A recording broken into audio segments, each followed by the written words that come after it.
It's really awesome to see so many people here. Thank you all for coming out. I'm very touched that so many people want to hear about my research, or maybe they just are being very friendly and humoring me, but either way, I'm glad to see you here. And yeah, I would love to tell you a little bit about nature and community in the Eastern Sierra. And that intro, I think, covered some of the key points, but one thing I'm particularly curious about is how people interact with land and why they interact with land the way they do, how they use it, but also how they conceptualize their relationship to land, right? And so that is mostly what this talk is going to be about, but with an eye towards what makes it possible for people who are really, really different from each other to find common ground on environmental issues, which I think is a pretty existential question, especially these days. So Yucca Valley Sand Dunes, that's Janet. Janet can wave if she wants to. So a little bit more about me. So you already got that lovely background. I generally focus on interactions between people and nature, and I got started with that back in undergrad with a project on Central Park in New York City looking at how urban green space created social capital and community. And that kind of led me down this academic pathway of looking at how people interact with nature more broadly. And that was a very personal project for me because I'm from New York City, and so you may wonder, how did I get out here? Well, after college, I spent 2 years in DC working for the Wilderness Society. I was in a suit and tie, Capitol Hill, lobbying, working for the traditional conservation green groups, learning a lot, but every day I would go into my office in downtown DC and I would walk past all of these original Ansel Adams prints of the Eastern Sierra. And every day I would be like, why am I in a cubicle in DC walking by these photos of the Eastern Sierra when I could just live there? So after 2 years, I packed everything I owned into the back of my car and drove out here. And as you heard in that introduction, obviously just fell in love with it. And I thought I was going to stay for a year and then go back to grad school, and I wound up staying for 4 and then going back to grad school. And I actually wound up going back to grad school in part because of what I was seeing out here, because it interested me so much, not just the ecology, but the social dynamics. So this is me on a search and rescue, obviously very excited about the Sky Pilot and not looking for the missing climbers that we were supposed to be looking for. Very enthusiastic about the Sky Pilot. So this is, I care about climate change. Most of you probably care about climate change. Most of you probably care about ecological issues in general. And what I think is so interesting about ecological questions is that I personally think at this point, most of our ecological challenges aren't actually technical. They're not actually ecological in the sense of we know things that work. We have policies like Green New Deal or cap and trade, economic policies, legislation. We have technology, we have technology that works for reducing emissions, but we don't implement that. We're really bad at actually acting on these things that we need to do. And why is that? That's a really important question. Part of it, I think, has to do with corporate actors and power structures and government and blah, blah, blah, and we won't have to go down the whole radical rabbit hole there. But I do think part of it is also cultural, which is how we understand nature, how we relate to each other. Probably comes as no surprise that the United States is the most divided it's been since the Civil War, ideologically, culturally, politically. And that applies to issues beyond environmental ones, but I think it's particularly poignant with environmental issues because environmentalism used to be surprisingly bipartisan. Some of the most important environmental legislation in America, like NEPA, National Environmental Protection Act, they were signed into law by Republican presidents. Nixon signed NEPA into law, and the Wilderness Act was signed by Johnson, but that was only a few years before that, right? So these things used to be not quite so divisive, and they have to be a little less divisive again if we're going to make any progress on them. So, of course, this is up on Coyote Flat, a scene familiar to all of you, I would assume, horrendous wildfire smoke blotting out the sun. So the Eastside's obviously a fascinating place because of its landscape. We have the highest point, the lowest point, the hottest, the oldest trees, the southernmost glaciers, et cetera, the climbing. But when I got here, I really had no idea that the community was so fascinating and diverse too. I think it's really striking that we have people who at first glance have really almost, not only have nothing to do with each other, but should theoretically actively dislike each other, all living right next to each other, all living here because of their same connection to nature, right? Whether you've been here since time immemorial, like the Paiute and Shoshone, or you're a rancher for 5 generations back, since the mid-late 1800s has been here, or a climber, or a member of the Latino community, people here are really connected to land. And I don't want to overgeneralize. There's plenty of people who live out here who aren't necessarily particularly interested in environment or ecology, but I do think it's fair to say that at a general level, most people here, despite really, really radically different politics, racial backgrounds, cultural backgrounds, economic backgrounds, are here for, at some level, a similar reason. And I find that really fascinating. I think that's quite unusual and interesting. And so that's why I wanted to use the Eastside as a case study. And I think the other important thing, as a case study for how communities that are very different from each other might find some common ground on these environmental issues. But what's important to note is it's not like we're all living together in some sort of utopia. I mean, there's a long history of pretty brutal conflict out here going back to the very first contact between tribes and settlers, right, which was dispossession, violence, genocide, but even at a much more mundane level than that, just the everyday tensions between, for example, a lot of the relatively new climber, environmental, outdoor rec type arrivals and some of the longer term residents. When I first moved here, I lived next to an old cowboy, and he really was extremely, extremely skeptical of me as soon as I made it clear that I did in fact enjoy climbing on rocks sometimes. And I saw those tensions play out in many other places as well. So yeah, we have this sort of common ground on liking land for different reasons, but boy, there's also a lot of tension. And I think most people are pretty cognizant of that, whether it's historical tensions that are still playing out today and inequalities, racial inequalities, economic inequalities, or whether it's more recent cultural tensions between sort of these progressive transplants moving to the region, of which many of you, it's your fault that Biden won in 2020 by like 50 votes. So yeah, we have conflict. And that's important that we have conflict, because otherwise it wouldn't be a very interesting story, right? Okay, I want to go through a little bit of context before getting into the main talk. And this would be, the literature review in a paper. I don't want to have any citations or boring stuff like that, but I think it's important to think about, well, why do people actually get along? And this is an important question because people don't get along. There's so much research that shows that people who are different from each other don't get along. You are overwhelmingly more likely to live near, work with, marry, have kids with, be friends with people who are similar to you, whether that's racially or economically or culturally or in terms of your educational background, whatever it is. So when people who don't share those factors do manage to get along, it's actually really interesting. Why do people get along when they don't have all that stuff in common? Well, very broadly, when they share these things, experiences, values, interests in the sense of political interest or economic interest, not necessarily like hobbies, right?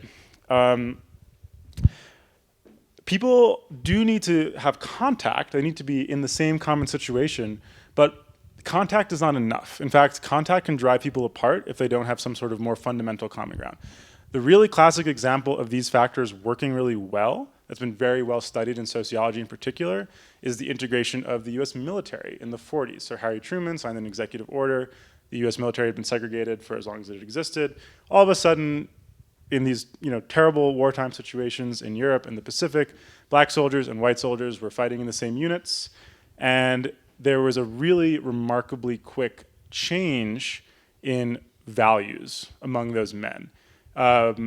Overwhelmingly, before being in integrated units, they would have either just downright racist or just very skeptical, divisionist type views of the possibilities of integration. Very quickly after being in those units, that changed. Why? Obviously shared experiences. Being thrown together in a common situation and being leveled to a condition of equality. If you're a private in the army, you're a private in the army. Having common goals, surviving, winning this war, right? So there are these really interesting examples of people who might have even hated each other before being able to find common ground. And some other examples of this that I think will be very familiar. To quote a very well-known text throughout the world, there is neither Jew nor Greek, there is neither slave nor free, there is no male and female, for you are all one in Christ Jesus.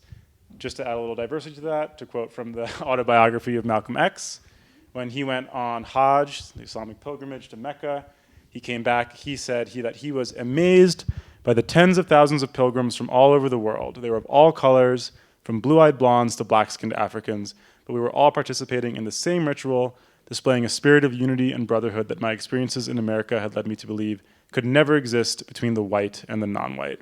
Throughout my travels in the Muslim world, I have met, talked to, and even eaten with people that in America would have been considered white, but the white attitude was removed from their minds by the religion of Islam.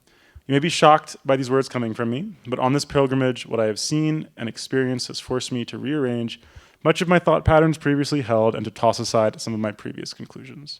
So I've given you pretty dramatic examples, religious examples, examples of war, but you see this in baseball teams with players from Japan and Latin America and the United States all having this spirit of brotherhood and camaraderie. You see it in high-performing companies, like diverse companies tend to perform better, right? These shared experiences, these shared values, these shared interests, goals, contact, but the right sort of contact.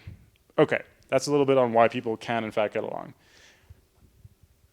Also very important to my thinking on this topic is how we relate to nature broadly, and by we, I mean modern, Western, industrialized capitalist societies, right? So kind of like our experience of modernity. Not to oversimplify too much, but on a spectrum, there are these two views, dominion and conservation. I think many of you will be very familiar with conservation and also with dominion. Dominion, you know, is extraction, is the earth is a resource. It's there for us to use. This goes way back. This goes back to Genesis, right? Have dominion over every living thing that moveth upon the earth. God is literally telling us, hey, this is all for you. Use it as you see fit. Be fruitful and multiply. This perspective has existed for a long time, but it was really intensified by the scientific revolution and then the industrial revolution, where conceptions of nature went from nature is this nurturing mother, it's this anthropomorphized being that you have a personal relationship to. There's this great environmental historian, Carolyn Merchant, who's done a lot of this research, to after the scientific revolution, nature is an organic machine. It is a thing that we can reduce to its constituent parts and utilize and rationalize, right? So this movement from nature as a personal thing, a living thing, to an object, right? A famous sociologist, Max Weber, called this the disenchantment of the world through industrialization, right? And some examples of this that I think will be familiar to you, like Gifford Pinchot's preservationism, right? This very utilitarian view of natural resources, or any number of efforts to dismantle environmental protections from this administration or previous ones. But even private land, even the idea of private land as being a paramount right to do whatever you want to that land, that even is in that sort of more dominionist camp. On the other end of the spectrum, we have conservation, which we love conservation. We think we love conservation. Conservation arises largely from the romantic and transcendentalist traditions. Romantic not in the sense of like a romance novel, but in terms of in the sense of like the 17th and 18th century European movements around nature as this sublime thing where you go and you have this mystical spiritual experience and it cures you of the ills of modern society and you leave behind industrialization in the city and you are reborn in the wild, right? And that, of course, deeply informed transcendentalists, Ralph Waldo Emerson and Thoreau, and eventually, of course, John Muir. And I think is really epitomized by the Wilderness Act itself, right? 1964 Wilderness Act defines wilderness, which is the highest form of protection that we have for land, as wilderness is a place where man is a visitor who does not remain, okay? So at the more moderate end of the spectrum, this point of view is traditional conservation, the Wilderness Society, who I work for, Nature Conservancy, et cetera. More radically, this is like the deep ecologists, the earth first people who are like tree spiking up in Oregon or, you know, slashing tires and oil trucks and stuff like that. And they are more along the lines of, you know, humans are a blight, humans only destroy things and never do anything good. And what is important here to note is that though these two perspectives are very different from each other and have totally different goals, they both fundamentally separate people from nature. Dominion separates people from nature because the earth is an object that we exploit and extract from, and it is just there for us to use. But conservation separates people from nature too, because humans make nature worse. Wilderness is a place where man does not remain, right? Now, obviously, some of the local indigenous folks might have something to say about wilderness as a concept and there being places where humans have never been and should never be, obviously. But nonetheless, these two perspectives are pretty significant and have dominated a lot of our thinking in America on how we interact with the environment. Okay, to get back to the East Side. These are some of the guiding questions that I have, right? So how are communities interacting with land? How are they using it? What do they actually do when they're out on the land? But also, how do they conceive of their place in nature? What do they see as what are humans supposed to do with nature, on nature, in nature? And sort of most importantly, what are the implications in terms of people being able to find some sort of common ground? And this is important here in particular because this is a frontline community when it comes to climate change, when it comes to environmental issues. We have such a long history of environmental exploitation and devastation in this valley and beyond, and so the East Side continues to grapple with those things, right? And so it matters for everyone, but I think it matters even more right here. So what is my method? Well, ethnography. So I'm in a sociology program. I do qualitative social science research, science in scare quotes for me. There's so much, academics spend so much time trying to justify qualitative methods and prove that they're rigorous and scientific, and quite frankly, I just don't care that much about that. I think there's a lot to be learned from just trying your hardest to really understand other people's perspectives from their own lens. That's a fancy way of saying, what am I actually doing? I'm literally just hanging out with people. I'm volunteering at Mule Days. I'm hanging out with the Free East Side folks at the anti-vax rallies. I'm going to brandings and getting my hands destroyed. I'm going to Pride and dancing in the pit below the drag show, or hanging out with climbers, going on landscape tours with people of their special places, even hanging out with people at home, talking to them, learning about them, but doing it with a lot of contextual background research, trying to really understand the context they're coming from, and doing it with a few questions that I'm specifically trying to answer, and with a critical lens, like really trying to think about what I'm seeing and not just absorb it, right? But actually being like, well, what am I actually seeing here that's interesting? Yeah. So that's how I did this research. And now I want to get into the actual content. And I'm going to talk about 3 communities in particular: ranchers, outdoor recreationists / environmental types, and tribes. And to start with the ranchers, who here has ever been to a branding? I know at least 2 of you have, but okay. 3, 4, okay, we have a few. It's intense, right? There's a lot of smoke, there's a lot of blood, there's a lot of severed testicles in a bucket. There's a lot of dust in the air. It's hot. Well, this one was hot because it was in the middle of summer. It's intense, and it's really important. It's a very key part of husbandry for many people, for many ranchers. And you got to do it to make a living. You got to ranch. You got to do the branding to put food on the table, to put money in your pocket, but maybe a little bit more too. So here's a quote from Zach Smith, who is a rancher and farmer down in Big Pine, and he says, "People want to rope. People want to come out there and wear that hat and those boots. It's identity. That's the whole Western mystique. The smoke, the smell, you take that out, what's next? The branding, the roping, all of that is who they are. It's what their identity is." Okay. Here is another quote from Tiny Tatum. We have 2 Tatum Ranch employees in the house tonight, so I hope this checks out with them. Got live fact checking. So this is from Tiny Tatum, who's a 5th-generation rancher. The blacksmith shop on her ranch is like the oldest standing structure in the valley that is post-Indigenous. So really, they've been here. "If you think we want to overgraze, why would we? It would just hurt us." And I pushed her a bit on this, saying, well, isn't that just about making money? Not really. You take care of the land. You just take care of it no matter what. You water it, the plants turn beautiful. You'd never face that choice because it's a win-win. You win economically if you take care of it, but if someone said, hey, you're not going to make a dime, but take care of it anyway, if you could, you would. So why? Why would you put all this effort in if you're not even making any money off of it? Anyone here spent some time in Round Valley at the mouth of Pine Creek? Yeah, a few people. Yeah, Tess lived there at one point. Beautiful, right? Gorgeous. I mean, wild iris bloom in the spring. Incredible. And Tani's childhood ranch is down there, and she spent a lot of time out there as a kid. And she says, thinking back to those days, you just have such deep roots, literally, figuratively, you can't be somebody else. It wasn't because of finances or any other reason that my ancestors stayed, they just loved it. My grandfather would always, she pauses, there was an old barn out there and he just hung out there all the time. And he would always say, if you have a bad day, look up. and that still brings tears. And at that point, she did start, in fact, crying. Tani was invited to this talk. She's not here, but she can verify. So what are we seeing here? What are these quotes kind of speaking to, right? There's this economic aspect. You have to make a living. You have to put food on the table. But it's not just about a livelihood. It's about a way of life. Ranching is about identity. It's about meaning making, culture, sense of self, community.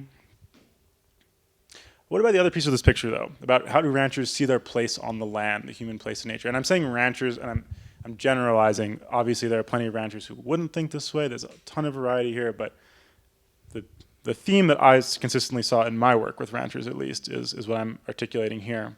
One of them says, there's no better environmentalist than the cattle rancher. I heard this articulated a lot by different ranchers. Here's Zach again from Big Pine. I want the cattle to not run away. I walk through our cattle and we need to push them out of the way to get by.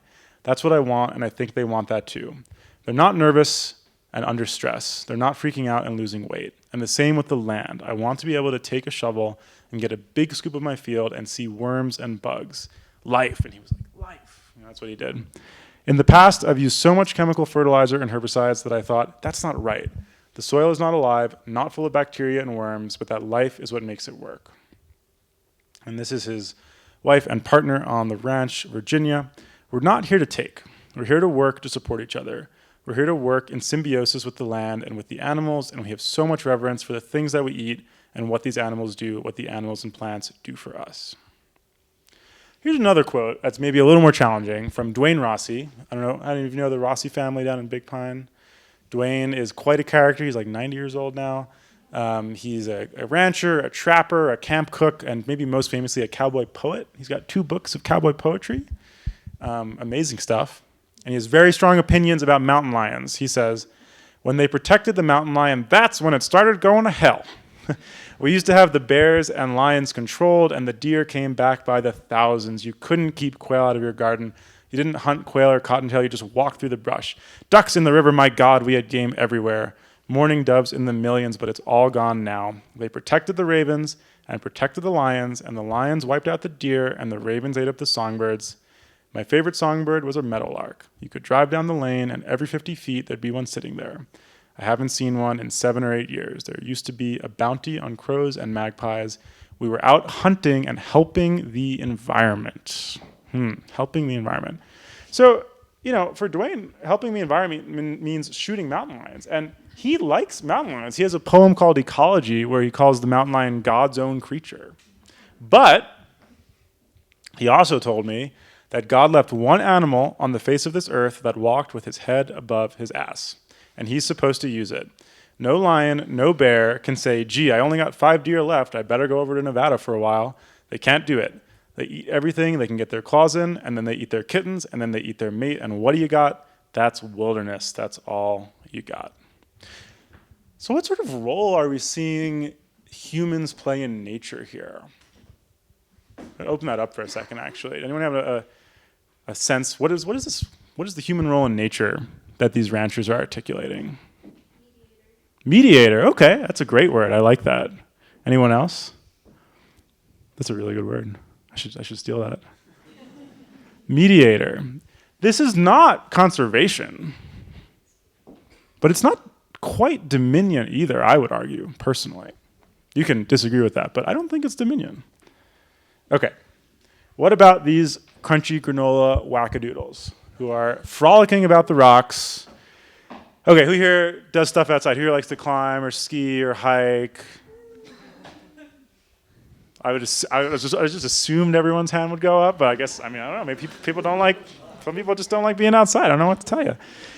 So I spent some time in Pine Creek Canyon with Ty DeVore, who is a very prominent local developer. He wrote the climbing guidebook for the canyon, and he runs a local climbing hardware shop. And, we would walk down these trails and do maintenance, and it'd be like a 2-mile approach, and he would know if one stone on this trail had been kicked out of place, right? That is a deep level of knowledge of place. We would be up on top of these cliffs putting hardware in, and he'd be right on the edge of some 100-foot drop off and wouldn't even we're all comfortable at heights if we're climbing, but like this was a next level. This was like not even looking at where your feet are going. That's how many times he's been on top of that cliff. So this man is intimate with the land. And he also says, I'm more heavy-handed than most. That's true. This guy has drilled thousands of holes in otherwise untouched, pristine granite and built trails where maybe only, bighorns had wandered before, and other more impactful actions as well. At the same time, Ty told me, spending so much time in one place, it just becomes a part of you. I'm not a religious person, but there's been a bunch of times when you're out by yourself on a ledge just contemplating shit. This is PBR in hand at this point. And for me, this place is incredibly sacred. Pine Creek is fully a part of me. Here's another quote from a woman named Allison Weber, who works for Friends of the Inyo. Some of you Mammoth folks might know her. She said, I've taken offense with folks who see outdoor recreation as fundamentally extractive. For me, when I'm out there, that is a very spiritual thing. Maybe it looks like I'm just using it as a playground, but I deeply care about the land, and being on the rocks or skiing is very spiritual. It's what connects me back to doing good for the land. Interestingly to me, once again, these folks, they are making a living off land. Ty is selling his guidebooks. He's selling climbing hardware. Allison works for a conservation nonprofit, which obviously could not exist without people relating to place in the first place. Many such other cases, mountain guides, professional climbers, they need to use these lands, sometimes with pretty high impact, to make a living. But it's obviously about more than making a living. It's also about spirituality, identity, culture, being part of a community. Okay, but what about the more conceptual aspect? How they relate to nature at the philosophical level. Here's a grab bag of quotes from mountain guides, professional climbers, guidebook authors, etc. We're not that different from beavers. We can be part of and beneficial to the system. Or I'm a participant in a place and not wanting to just use a place. Or it kind of all comes back to developing relationships to place, and in turn, and coming to understand how you as a human being are of the earth. Or going back to Ty, he may be heavy-handed, but he's also, quote, more invested in keeping Pine Creek nicer. So again, this is definitely not quite dominion, but it's really not quite conservation for me either. There's this middle ground, which I find really interesting. Last, but certainly not least, in fact, quite the opposite, tribal lens. Some of you may know this fellow, Sage. He's in Germany right now, dancing. He's a really skilled traditional dancer. Big Pine Paiute tribe and also Taos Pueblo on his father's side. He gave me an amazing cultural tour of the Big Pine area. We went and gathered traditional foodstuffs like watercress. We went looking for obsidian shards. And, these acts, he made clear to me that this is how his ancestors survived. It was subsistence. It was finding food, finding materials to hunt with. But it's not just about subsistence. All of these acts also, quoting again, have a connection to spirit stories, to family stories, to identity as a Paiute man, and to the culture. Going back to the traditional teachings. So subsistence, but also identity, also culture, right? The same theme.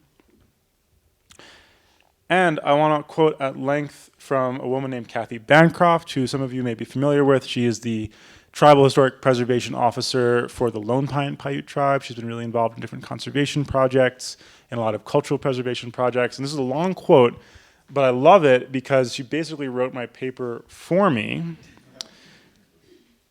She says, my family owned the Mount Whitney Mule Pack train, so I spent all my summers in the mountains. That's where I first learned about John Muir and how he didn't want any people around. And that's one thing that bogged my mind when I was really young. Equally confusing to her was going to church and hearing how they talk about stuff. Here you have an earth, and we all exist here, but they put themselves over here, above it. Like you have control. It's like in the Bible. They named everything. Everything they gave it a name.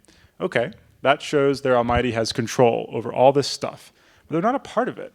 So how does that work? To me, it was all I thought about since I was really young, because that doesn't even make sense, because you depend on all those other things. What does that mean? What does that dependence look like?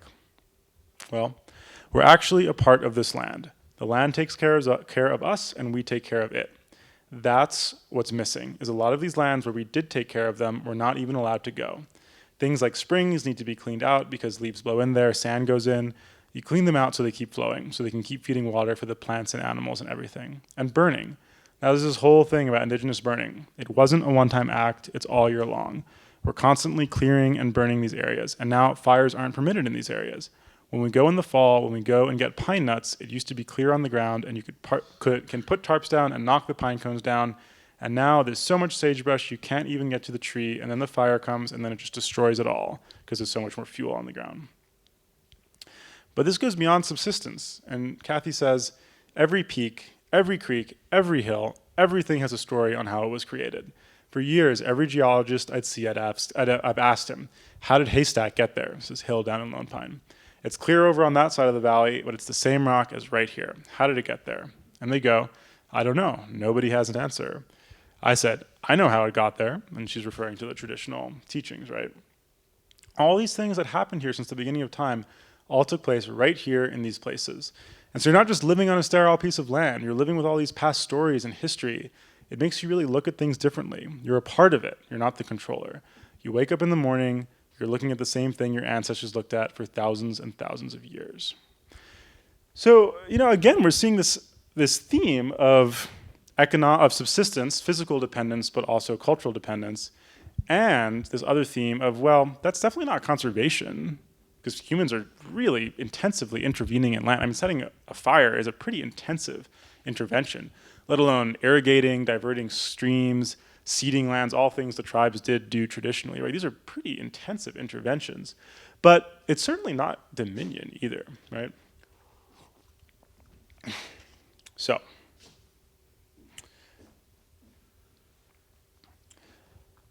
just to recap for a second, we see some divergences, certainly in how people are using land. We see divergence certainly in people's cultural orientation, in the way they articulate these things, in what they look like, and how they pray, how they make their money. We certainly see some things in common too, though, which is kind of what I've been focusing on. And I see these two themes in particular of dual dependence leading to integralism. When you're an academic, you are supposed to come up with a fancy new word. We call that a neologism, which is a fancy word for coming up with a fancy new word. And my fancy new word is integralism. What is this chain of ideas here? Okay, dual dependence, making a living, but also a way of life. When that is your perspective on land, dominion and conservation are just too simple. You need to impact the land to survive if you are from one of these communities. But you also derive your sense of self from the land. And if you derive your sense of self from the land and your culture from the land, you cannot hurt it, destroy it. You have to steward it. You have to respect it. So you can neither dominate it, nor can you say, well, humans shouldn't really be there at all, right? Or if they should be, it should only be on trails with a permit, blah, blah, blah, right? All these communities engage in care work on land. They are doing pretty intensive interventions to benefit themselves and humans, but not just humans. These burning practices help the pinyon forest flourish. A lot of the stewardship work that more traditional conservation groups do keep landscapes from washing away entirely. Dwayne even shooting mountain lions. His biology might not be spot on. I'd have to ask a wildlife biologist to verify that. But it's the idea of maintaining some sort of equilibrium in these populations so that the deer flourish and the songbirds flourish and the mountain lions also can flourish in their own zone. So when you do that sort of work, it's just like Kathy said, you take care of the land, but the land takes care of you. People are shaping the land, but then the land is shaping people, not just physically, but in terms of how they see themselves, how they identify, their culture. You cannot divorce the human experience from nature when you think like that. And that is this idea of integralism, where humans are integral to land and to nature, a part of it. Whether you like it or not, whether you know it or not, there is no, oh, it's just an object. There is no, oh, it's like the sacrosanct pure thing. You are a part of it. You are shaping it, and it is shaping you. And I think that is actually very unoriginal. It's a very old way of thinking about nature. In fact, I would say that for most, certainly in the far past, but even before the scientific and industrial revolutions, this is how most people thought about nature. At least that's what the historical evidence shows. But it is a way of thinking about the human place in nature that has very much fallen out of favor, that is very much marginalized these days, I would say, and that is really, really relevant, right? Because if we care about tackling these problems, we have to figure out how people actually get this sense of connection. And separating people from nature is obviously not going to do that. And here's a few quotes that I think really encapsulate this idea. This is one from Alan Baycock, who works for the EPA and is also a member of the Big Pine Paiute tribe. He says, "For tribes, pristineness has never been our goal. In fact, our goal has always been to recognize ourselves in the midst of the environment in which we live. We are part of the ecosystem, and as part of the ecosystem, we then actually manipulate the ecosystem. But we do it in a way such that it helps the place to thrive as a whole." And here's a quote from Chris Hohag, who is a cultural leader and former tribal council member in the Bishop Paiute tribe, and he says, "I think Native people are very aware of their impact. There's always an impact that we humans do, so how do you carry your impact? The way I see it, it's like being in a good relationship with a garden. You know if you ignore it that it's not going to produce what you want, but you can also work with nature. And I think so many of our cultural ways adopt different types of pruning the environment so it makes the environment better. That's what I love about it. Your ability to have an impact on a place can beautify nature. So white people's experience in North America has really been coming into and experiencing a curated garden of thousands of years of lived experience and people interacting with the land. That sure as hell ain't conservation, and it sure as hell ain't dominion." Okay, does any of this actually matter though? Do people actually get along? Well, we know that people have these sort of common philosophical views about nature and like being outside. Does it actually matter? Does it actually do anything? Well, sometimes. You know, like look across the road over there at Long Valley, which is right there. That coalition is recreationists, environmentalists, tribes, ranchers. As one of my participants said, when the dust settles, we all shoot from the same side of the fence. So far, Long Valley is still green. All of these very different folks have managed to find some sort of common ground. And they kind of know this. This is Alan again from the Big Pine tribe. You've got ranchers that are leasing land from LA, and they're putting water on that land, and you actually have environmentalists and tribes that see the value that ranchers bring because of their presence and their use of water on the landscape. And so in other areas of the country, the battles are between the ranchers and the tribes, or the ranchers and the environmentalists. Whereas here, you will see us, not all the time, but a lot of the time, pulling together and being combined together to move off of our strengths. Another Big Pine rancher told me that, historically, Friends of the Inyo conservation organization had been one of her biggest antagonists. But now, we're working together on these things because we actually do have the same goals. There's a rancher named Scott Kemp, whose family runs a lot of cattle up in Long Valley. He himself is down in Independence, but the family runs cattle up there. He says he would talk to Kathy Bancroft a lot, and that's why the Long Valley Project, I think eventually, long-term, will be very beneficial because it's bringing a lot of those groups together, creating an understanding that maybe our overall purpose is the same, right? This is a quote from Bob Harrington, who's former county water director, which is a super important position out here in Inyo County, and I know we're in Mono County right now. He's in Inyo, and he's also a very prominent local climber, did a lot of first ascents. I think that's one of the strengths of the community here is that even people with political and spiritual outlooks that superficially would be characterized as very different from mine, I know that they are also nourished by the same connection with the landscape that I am. It's a good thing to know about your neighbors. So people are kind of aware of this, even as they also know how different they are. And I think that's pretty powerful. And this really goes back to that context around shared interests, shared values, shared goals, right? And in the right setting. That's kind of happening here. People are having similar experiences on land, this care work, this dual dependence. They have similar values, this fundamental philosophy of integralism. And they have similar interests. All these people, it would be real bad if Long Valley got dewatered. Okay, this is amazing. All our problems are solved. Utopian bliss. We're going to be so happy. Climate change is fixed. That's obviously not true. There are still plenty of ways these communities don't come together. Conglomerate Mesa mine, for those of you who are familiar, is a great example. There are people who want the mine, there are people who don't want the mine. There's going to be winners, there's going to be losers. Even recreation up in the Buttermilks, that was, the Peabody boulders were traditionally a Paiute wedding site. And then the Buttermilks are called the Buttermilks because of the ranching that used to go on up there. And now it's like overrun by climbers, right? And there's a lot of tension over that. And not everyone's going to be happy. So we don't have this like magical togetherness out here just because of the shared integralism all the time. But sometimes we do. And there's also other tensions. You know, Sage told me, for example, that he really feels that ranchers and climbers have a fundamentally different understanding of land than him. He sees ranching and climbing use as economically motivated, consumptive recreation. You're just going out there and consuming your climb. And he doesn't love that, you know, and rightly so, perhaps. So it's not like we're all like, oh, yeah, everyone's great, everyone's fine. And even with this picture of integralism and how we can come together around these issues, we have so many challenges in these communities: poverty, substance abuse. We have all sorts of issues that being connected to land aren't going to solve. And then there's other reasons why people here are kind of forced together. I mean, having DWP as a common enemy is pretty motivating, to say the least. Isolation, you know, Scott Kemp, that rancher down in Independence, he told me, you know, he really doesn't like the kindergarten teacher's politics. Really, really disagrees with her on that.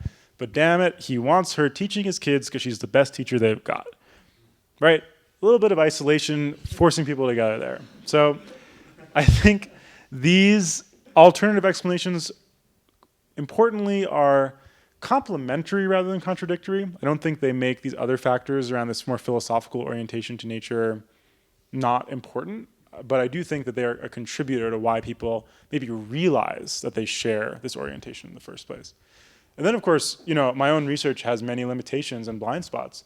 About a quarter of residents in Inyo counties are Latino, and I really didn't engage with that community that much, mostly because of language skills and not being as well connected there as with these other communities.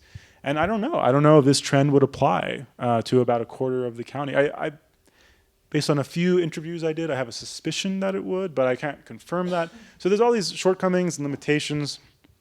But I don't think that those things make this other finding of this interesting and different and what's old is new again perception of how people relate to nature. That's still important to me, and I still think it's a way for people to come together around environmental issues. And I want to leave some time for questions, so I'm just going to skip this slide, even though I love this picture. This young mother is trying to cultivate connection with her baby, maybe not so successfully. And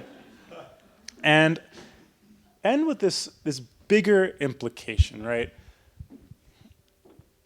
Sociology and a lot of other academic disciplines, and also these sort of more traditional ways of looking at the human place in nature, right? People are here, society and culture is here, and nature is over here. Like human things are here, and non-human things are here. Well, one thing that came up over and over in my research was this idea of nature itself as being part of the community. So here's some quotes. These are from ranchers, climbers, environmentalists, Paiute folks, etc.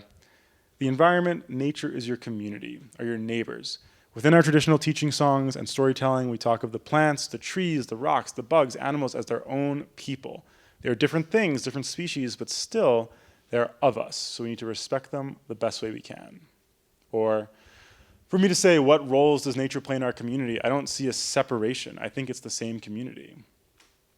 Or kinship. I just feel family, like the land is my relative.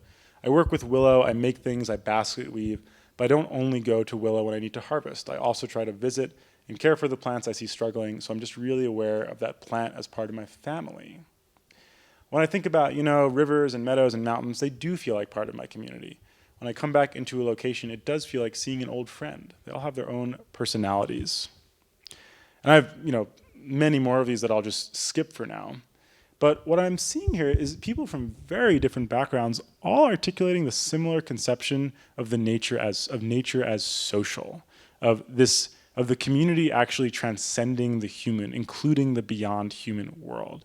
And that seems to me like an even more fundamental common ground in some ways when your community is not actually bounded by people, right? If we can go beyond humans as being the bound of what a community is, then maybe it's not so hard to get along with people who aren't that similar to us. And given that nature is social, so I am now moving into my dissertation research, which is going to take up my next 2 or 3 years. And what I'm really curious about is, well, okay, if we are thinking about nature as social, as part of the community? How do we take that idea seriously? How do I say, well, okay, the Owens River is a part of this community. How do I talk to it? How do I understand how it is an actor, not just a thing, not just an object, not just water flowing across a landscape, but a social actor in Bishop or in the Eastern Sierra? And my tentative idea for answering that question is by translating these natural entities. And I think the best I can do, sort of some metaphysical out-of-body experience, is going to these places with as many different interpreters as I can. So I piloted this in Pine Creek because I spent a lot of time there, and I went, and I would like to go, and I have gone with some of these, with a miner who used to work at the mine up there, a bighorn biologist, a Paiute cultural leader who can tell me about the creation story that takes place there, because the Paiute creation story does, with a climber, of course, you know, and see the landscape through their eyes, have them walk me through it, understand how it acts in their lives, understand how it acts in their communities, and triangulate from all those different perspectives to get at this idea of, well, okay, how is Pine Creek Canyon a social being and not just a thing or an object, but an actor, right? Getting a little more esoteric, a little more philosophical, but I am really fascinated by this idea of bringing the beyond human world into research as a legitimate participant, not just an object, right, or a subject. So that's where I'm going next, and that's all I've got for you tonight, and I would love to answer any questions you may have. Thank you.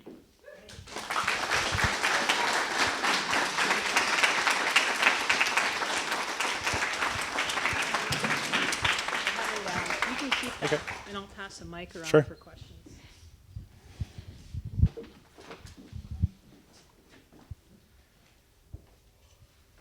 Okay, so we record all these seminars, and so if you have a question, I'll just pass the mic around so that the folks on the recording can hear it.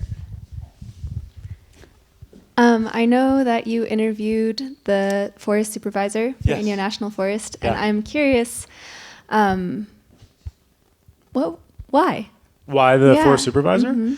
Because when I was doing the initial research, I was really trying to cast as wide a net as possible. So like I really wanted to hear from everyone. I wanted to hear from land managers. I wanted to hear from random people on the street. I wanted to hear from ranchers who have been here for 5 years, ranchers who've been here for 150 years. And it just seemed really important to me to include the land manager perspective in that initial research pass, because obviously that's like point of contact for how these lands are actually treated. And I thought it would be cool to talk to the forest supervisor. So thank you for that. Yeah, I follow up. What Yeah. came out of that talk with Leslie? Gosh, I honestly don't even remember super well. I think, okay, I'm remembering a little bit of it now. Leslie, so one of the problems with talking with forest supervisors and other people higher up who have like actual jobs and are talking in that capacity instead of as private citizens is they have to articulate like a particular thing. Yeah, a particular message, exactly. And so she was very reasonable, measured, and moderate about balancing multiple use and different competing stakeholders. Probably stuff you've heard a lot of different stakeholder groups and everyone getting a seat at the table and so that sort of thing, which is all true and very legit and real, but it wasn't like the juicy, like emotional, intense stuff that I wanted to put in a talk. Yeah. So yeah, that's a little bit. But she was great. I a lot of respect for what she does. So yeah.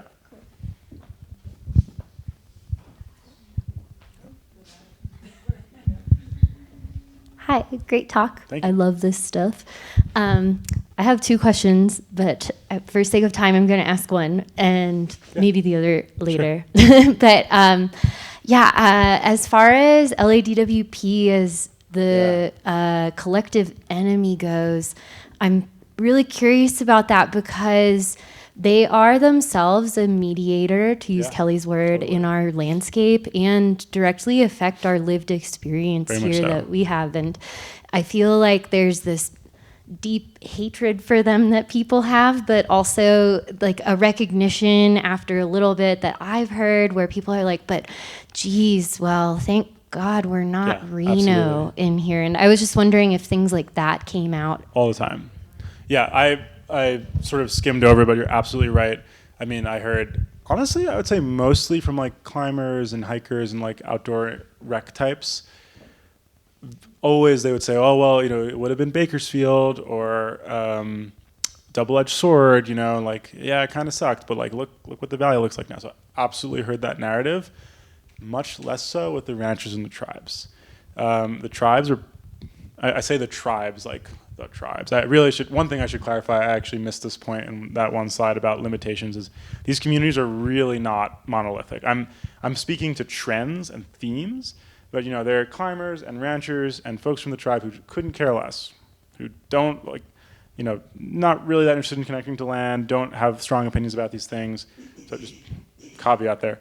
But yeah, so among those communities, the folks I talked to, there was a lot more. Among the ranchers, I would characterize it as ambivalence because they depend often on the water allotments from LA and have worked with them for a long time, but are also kind of always a little precarious because of that. For the tribes, it was more just like, this is a travesty, you know, this is like theft, this is bad. For the outdoor folks, you know, you get to go to the gorge and climb, and they don't care. And they're like, go climb in the gorge, and there's so much open space because of it. So I think it's more of a pure benefit for the outdoor recreation type. So I saw a sort of a gradient of that opinion. But you're absolutely right. Many people were very thankful for DWP's presence. Absolutely. Yeah.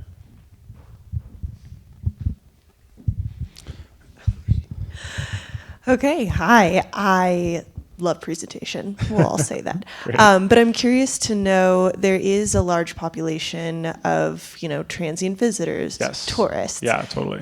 Did that play a role in your research at all, or do you plan to have it play a role? Yeah, that's a great point. That's a whole other community, seasonal people. I was interested, but I was more interested in people who live here. The closest I got with the transient element was talking to some people about like different types of recreation. And I did hear this articulation from a lot of people who, much like me, moved here wanting to just like climb or be in the mountains, and then wound up, their views on the point of recreation kind of evolved, and they got to a place where it was like more about experiencing landscape and being on landscape rather than achieving.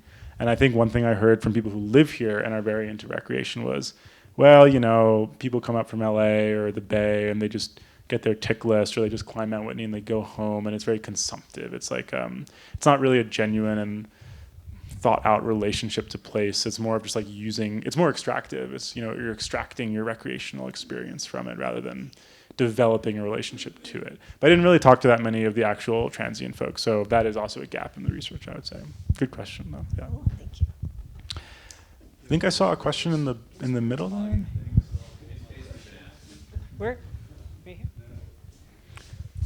I guess this is maybe along that same vein, Yeah. and also maybe me being a bit callous. But in please. terms of nature being a interactive part of the community, Yeah.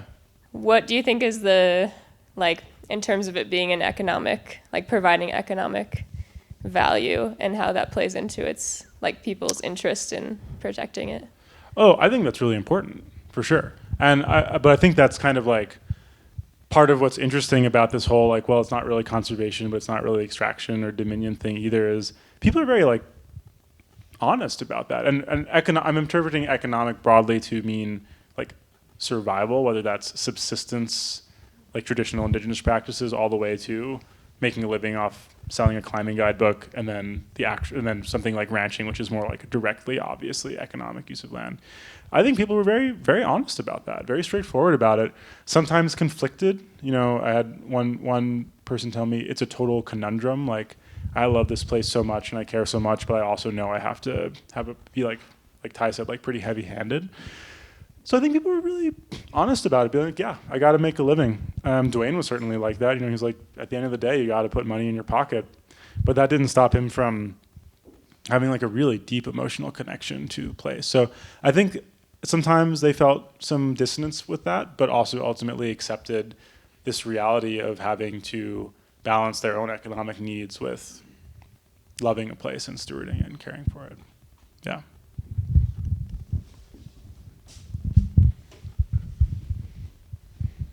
I'm wondering if you've ever thought about bringing those three communities that you talked about together for this presentation and Totally. some sort of interaction afterwards. Oh, yeah. With some, have you done that, or will you do that, or? I would love to do that, and I think that would probably be something I do in the next couple of years as part of the dissertation. This is a paper, but for like a dissertation length project, I think that would be really great. I had a whole grant application based on that. They gave me an honorable mention, so they didn't give me the money, but almost missed it by a hair. But that was what that grant application was actually largely about. Was like, hey, I'd love to get all these people together in the same room and talk about these things and like kind of fact check myself with everyone actually there. And so I would love to do that. I think that would be great. Yeah, totally. Yeah. Thanks for the talk. Thank you. It struck me when you were going through the different groups and the different themes that came out that most of the people that you talk to have a really strong sense that there is a right way for nature to be, not only the way that you're interacting with it, but like, it is not one way or the other. Like there is one way for it to be that is good and correct. Sure. Yeah. And I'm curious, like, if you encountered opinions that were different than that, not apathy, but more like there are multiple ways for this to be definitely possible. Yeah.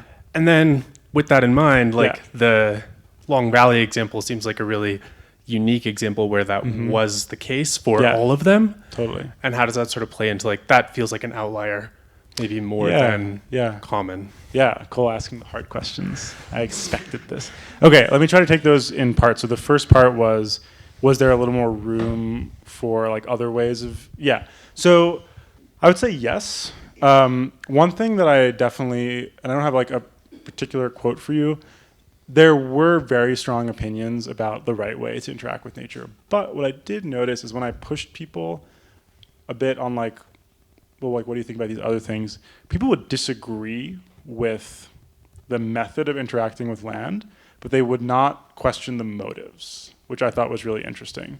So I found people being like, oh yeah, like, no, that shooting mountain lions, that's terrible, or like protecting mountain lions, like that's terrible. But they would also be like, but I know they think they're doing what is best. And to me, that is pretty profound because that's like not how things are in the national discourse. It's like, no, they're wrong and they're malicious. So I found that to be compelling. And then the second part of the question was, is Long Valley an outlier?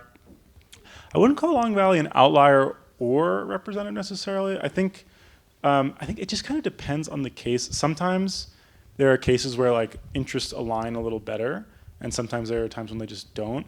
And I think what's crucial is that they can align. And also when they don't align, people are upset, but again, it didn't feel like it wasn't like grounds to start like a feud. It was like discontent for sure, but not like you are now my enemy because you have done this particular use of land. So there are winners and losers. Like there are cases where there's conflict that doesn't reconcile, but those conflicts don't necessarily, as far as I have seen so far, don't necessarily lead to like existential divisions in the same way. I think they did in the past though. And I think as time has gone by, people have kind of integrated and mellowed out a little bit. Yeah. Back here, I saw somebody. Maybe questions have been answered. Oh, wait, we'll take one in the back.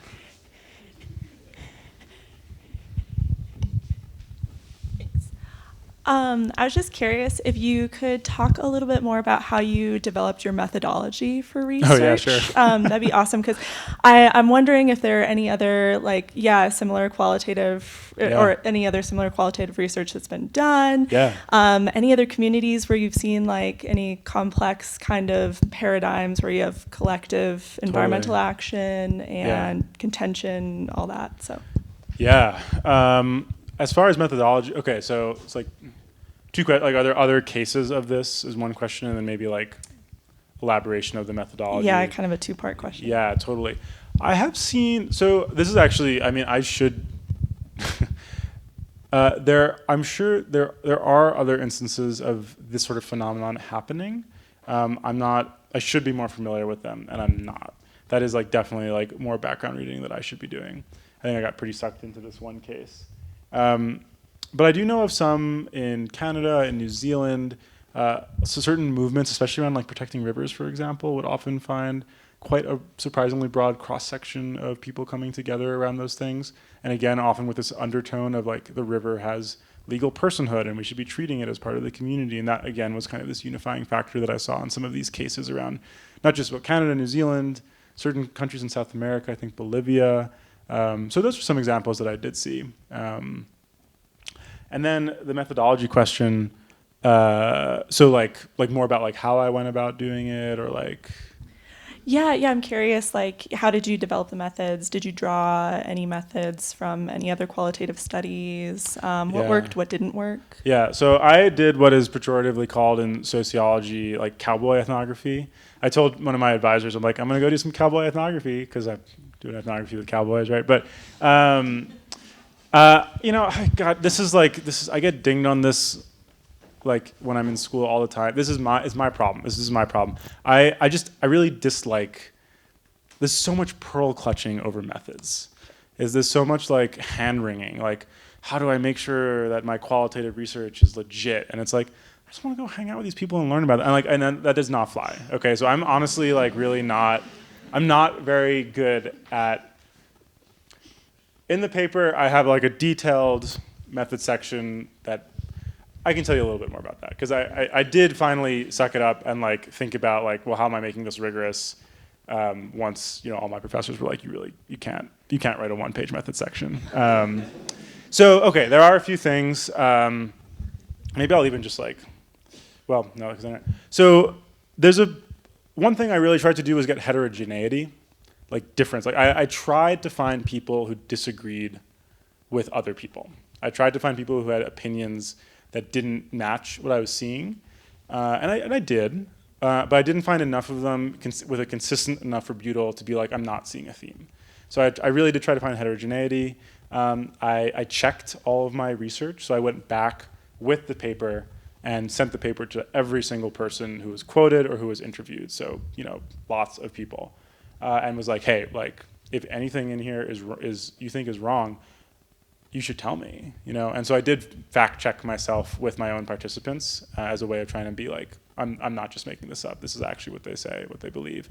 And I got, some people did come back to me with like, well, I would change this or change that, but I got an overwhelmingly like, no, this is an accurate representation of my views and my life.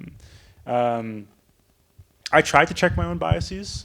I tried to be really honest, like, well, I live here, I love it here. I think this place is great. I think this community is great. That makes me biased, like just obviously biased. And so I was like, well, okay, like, is this something that I'm seeing because I want people here to get along, or are they actually getting along? But then when I talk to enough different people who aren't like talking to each other all the time necessarily, and I'm like, but they're kind of saying the same thing. And I'm like, maybe I'm not just biased. Maybe this is actually happening. So those are a few examples of things I did do methodologically to try to be like, I'm not just hanging out with people. I'm actually being rigorous. Yeah. So, and there's more, but I think those are some of the more important ones. Thank you. I was curious to hear your thoughts about the role of like time and tenure on the landscape as a factor in your research. I think the three groups have kind of three distinct time frames. You're talking about millennia with tribes, 5+ generations with ranchers, and maybe one at most couple generations in the last group. So curious how that factors into your thought process. So no, that's a really good. So this is a different paper, and I have a great quote that answers your question, but I don't remember it verbatim, but it was something. It was the Chris who took me on the Atora Pine Creek from a Paiute lens, and I asked him kind of the same thing, like how does that play into people's like almost like legitimacy or like ability to make a claim on land? And the way he put it was, it's not that a climber who's only been here for a decade can't claim a spiritual connection or an important personal connection. The way he put it was like they can still totally do that.